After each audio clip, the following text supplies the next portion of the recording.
Hello all of you. Today we will discuss that how to implement project-based learning in our daily classroom.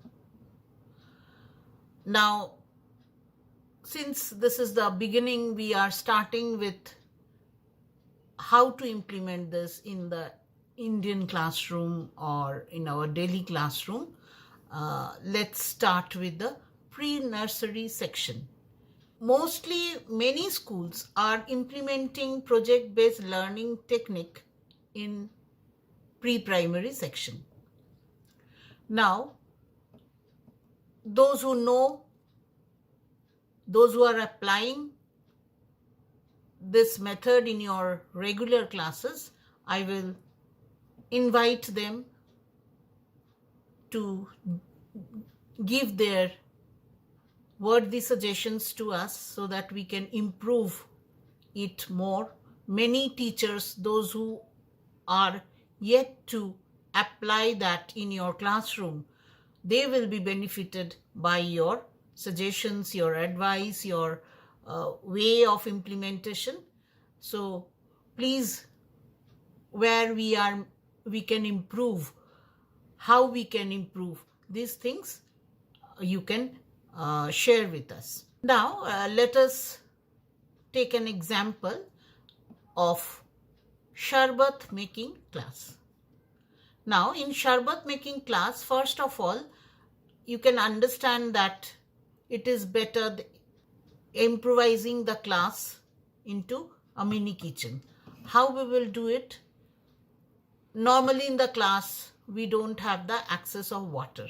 So we need to fill vessel having tap so that easily they can get the access of the water.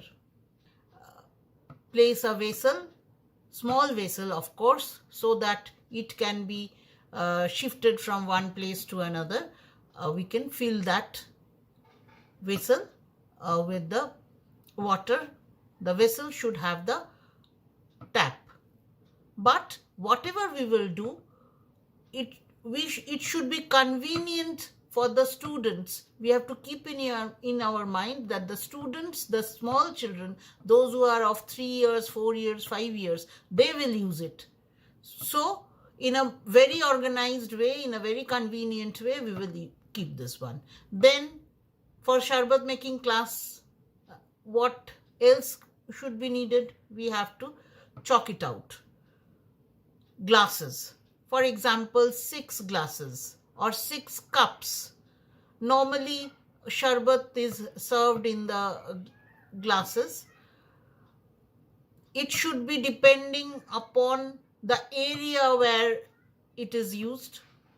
Glasses or cups or material of the the cups or glasses, whatever.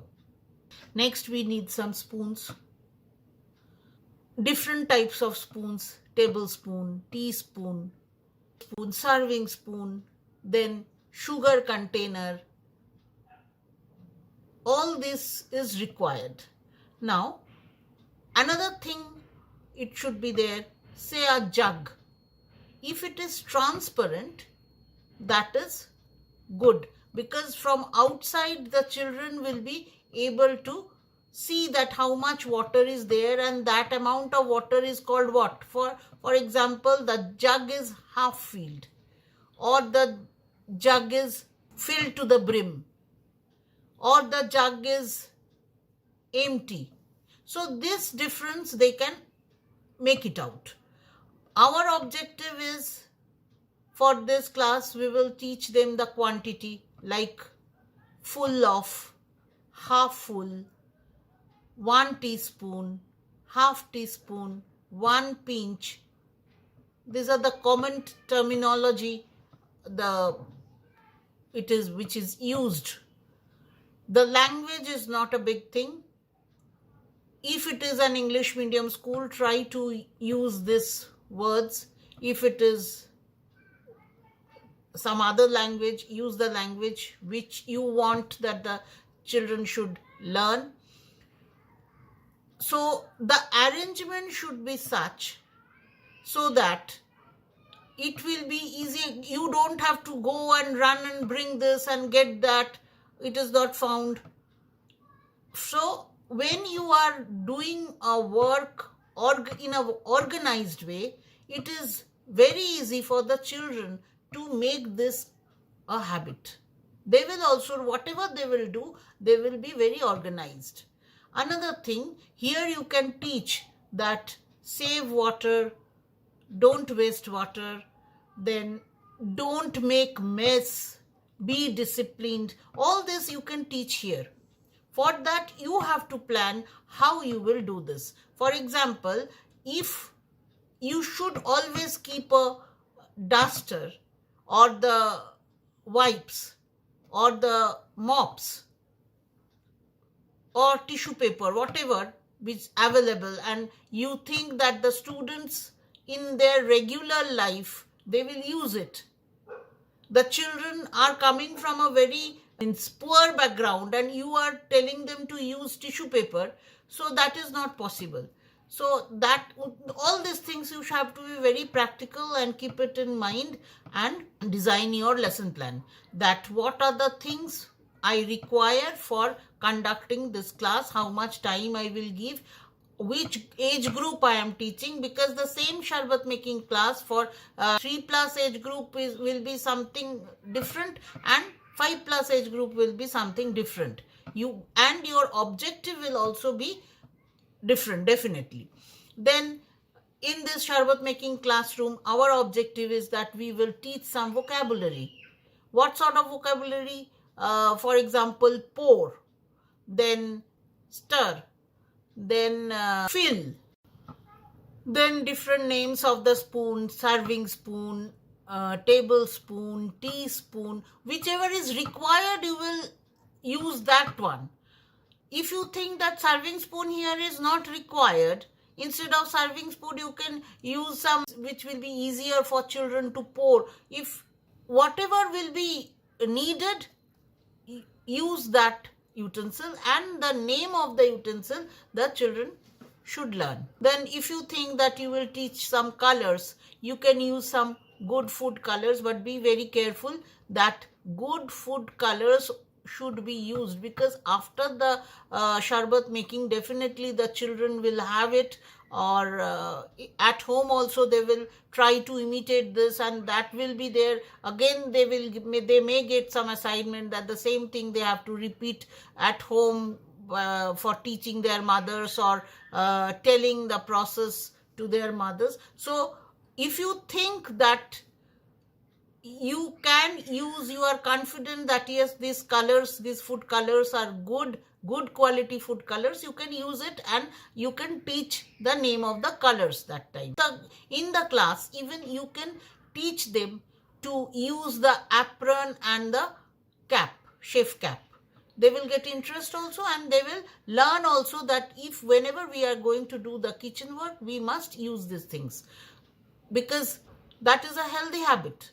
In the schools, the parents who can afford this apron, tell them to submit an apron and the cap. But in village area, in rural area, where this apron and caps can't be procured easily and they are not in a habit to do so, then what you can do, you can call the parents, the mothers, and you can tell them that how to make the apron in an easy way.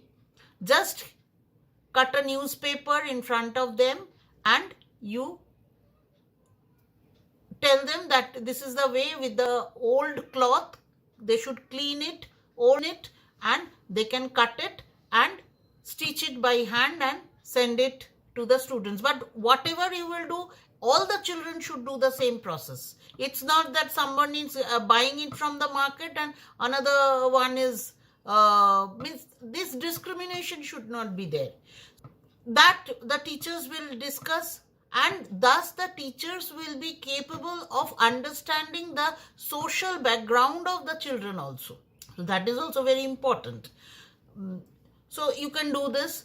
Even You can use the newspaper also and make the apron, and similarly with the newspaper you can make the chef cap, and they can have the continue with the class. Like in our science labs, what we do, we were not allowed to enter the lab without the lab coat. So whenever there will be a cooking class, you instruct your students, they must have the apron and they must have the cap. Now this is one part. So these are, what is your objective? First fix it up that what should be your objective. I am just giving the project idea, and with this project idea what you can teach, that I am telling. But while you will prepare your lesson plan, the thing will be just opposite. First you have to know what you are going to teach them. Then follow the theme, and as per the theme you think of the activity. Am I clear? Now another one you can do is to teach them the shapes. You can go for another cooking class, that is for example sandwich making class. Sandwich making class means a bread, spread the jam. Word, vocabulary, spread the jam, spread the butter. Okay, slice it, slice the tomato, slice the cucumber, slice the cucumber in circles. Chop the onions.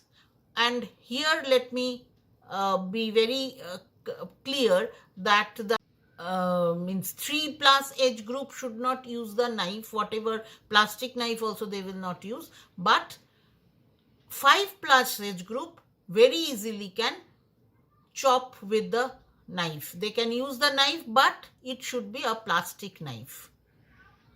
Okay, not the normal regular knife. That is not allowed, especially in pre-primary, even in primary section also.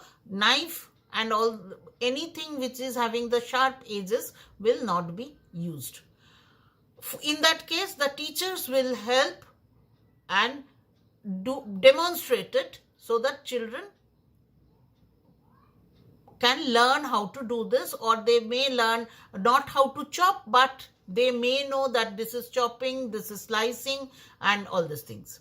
The bread is square shaped. When you are cutting from one edge to another, the sandwiches are rectangular shaped. When you are cutting from one corner to other corner, two triangle shapes are coming out. Like this way you can teach them the shapes. The cream cracker biscuit is square shaped. The milk bikis are rectangular shape.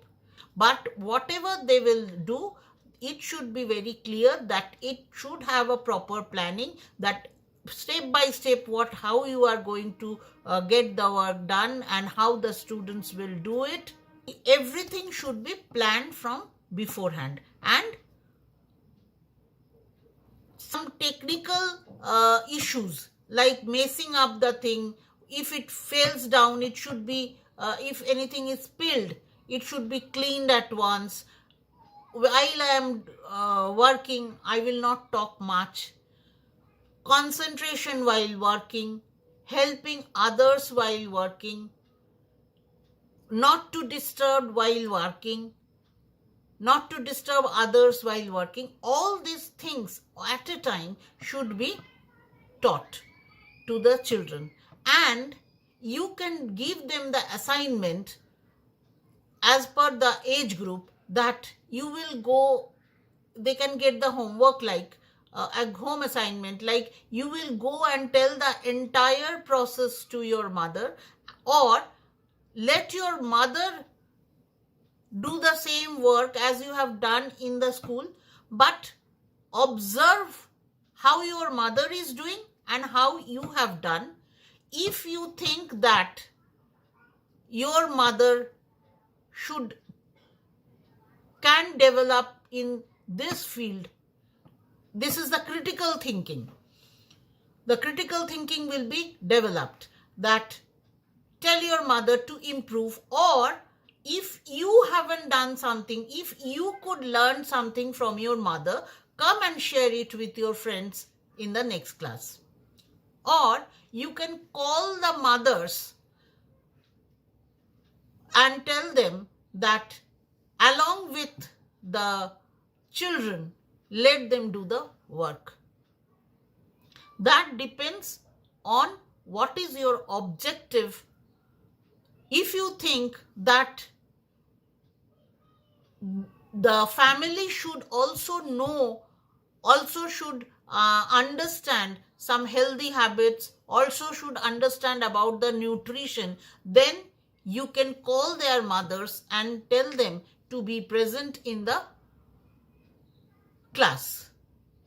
Similarly, if you think that the mother is enough literate, enough educated in that particular job, then as an expert also you can invite the mother in the school and you can take their help. So I think I could make you understand that initially how you will implement this in PBL system in the nursery section, where the children are normally 3 years, 4 years or 5 years of age.